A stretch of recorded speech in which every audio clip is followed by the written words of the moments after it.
Welcome back. I've got Jasmine Kyle in here from the SEK Humane Society joining us with a lot of details and exciting news about a return of a fundraiser that we were just chatting about during break. Why don't we start off talking about that?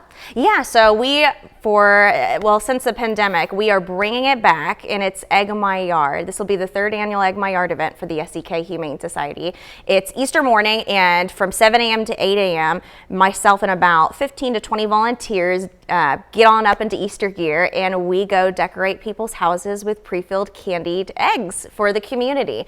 It's a fun fundraiser. It's 25 eggs for $25 or 50 for 40, and really the benefit of it is that parents don't have to worry about really anything that night. No late night when the kids fall asleep and having to preload eggs and wake up early in the morning. We'll do all that work for you. Y'all just have fun.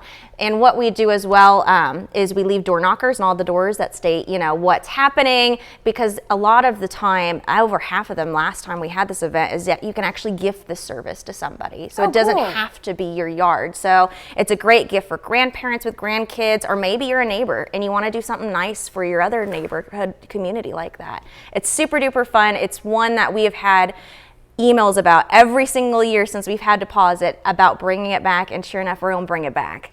All right. Well, that's a wonderful idea, because sometimes that's a little bit of challenge for the Easter Bunny to get up in the middle of the night and make that happen. We will have sometimes one of our mascots may come, and you may get to see them in your yard too. Aww. So if you sign up for the event, we released it yesterday and we're already a third of the way sold out. It is that popular. But if you sign up for the event and you peek through your windows, you may see some little volunteer bunnies out in your yard this year. So it will be Easter morning when you find the eggs? Oh yeah, Easter morning. So you don't have to worry about, this isn't like a little pre-event. It is the event for Easter, and we'll do all your yard work for you with hiding those eggs. All right. Well, that's cool.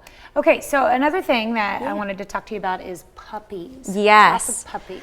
We are already seeing an early breeding season this year. So just over this weekend, we got in probably one of our largest litters since 2020, and we have 12 puppies, and that is a lot of puppies. They were all in a tote, of course. Look how cute they are. We believe that they are Boxer Lab Red Heeler mixes, but with our foster program, we're asking really people to open up their doors, because again, this is 12 dogs and we are already at full capacity. So we're trying our best right now to rehouse these guys, and we're offering two options, either just regular fostering or foster to adopt as well. With our fostering program, fosters have to live in the state of Kansas, be within 30 miles of our shelter, and of course be 18 years of age. That's it. And of course, if you rent, I got to talk to your landlord to make sure it's okay.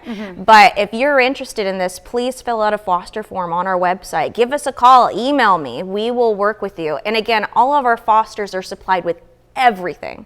Which is awesome. You just need to provide the love and care for these animals. Exactly. And I've been fostering for quite some time too, and this is something that me and my husband do quite often. We're like the grandparents. I'm Meemaw, he's Pop. We're watching the kids until parents come pick them up, right? And I know fostering can be hard for some people, but what you are doing by being a foster is you are providing the necessary steps for these guys to go successfully and stay in their new home, right?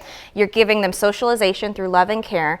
And the biggest thing too that fosters don't realize is just sounds and visuals, right? Just by being in a home, they're seeing a TV come on, right? And monitoring that and knowing that's not a threat. Hearing a dishwasher going off, hear kids laughing and playing. You are providing them those basic training blocks to be a successful adoption. So whether it's a foster to adopt and you're literally watching your new family member grow up into your household, or by being a foster and just changing their behavioral ways, is so much. So with these guys, you of course don't have to foster all 12. We are offering them in 1 to 3, I believe, litters right now. So whether you want to adopt or foster one or just a few of them, we are offering lots of choices for these guys.